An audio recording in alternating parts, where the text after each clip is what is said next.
Gestion des parcs et réserves. La Fondation des parcs et réserves de Côte d'Ivoire octroie 1,2 milliard à l'Office ivoirien des parcs et réserves.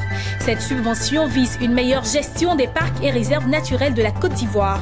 Et puis, la Chambre des métiers de Côte d'Ivoire lance le processus électoral pour le renouvellement de ses organes. Très heureuse de vous retrouver sur Business 24 Africa.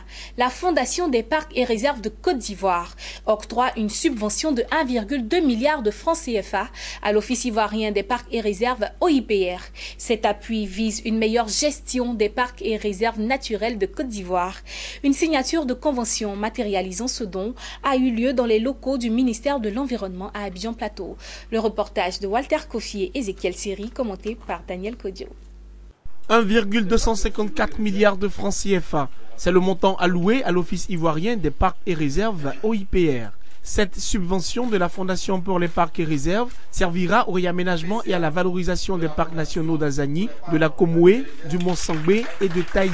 Donc il faut dire que la Fondation pour les parcs et réserves de Côte d'Ivoire est un fonds fiduciaire qui met à disposition de l'Office ivoirien des parcs et réserves chaque année des ressources pour la gestion pérenne, et surtout les coûts récurrents des parcs nationaux. Et donc ce que nous attendons au niveau de la Fondation, c'est la bonne utilisation des ressources que nous mettons à la disposition de l'OIPR.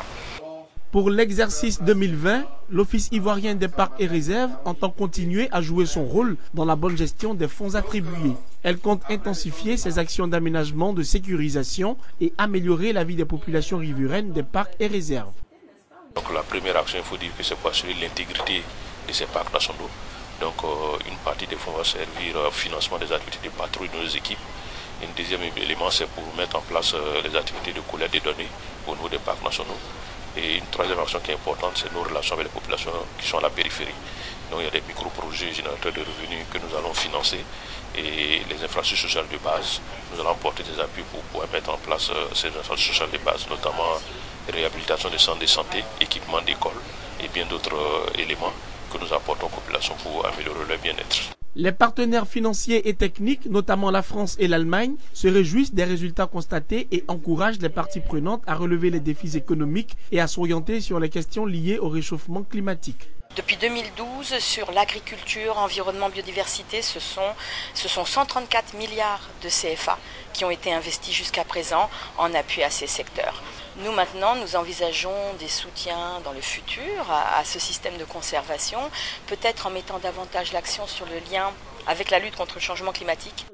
L'État ivoirien a entrepris depuis 2002 une réforme juridique en vue d'assurer une meilleure gestion des parcs et réserves. Aujourd'hui, les réserves naturelles du pays qui bénéficient du financement de la Fondation représentent 86,52% de la superficie totale du réseau des parcs nationaux de Côte d'Ivoire.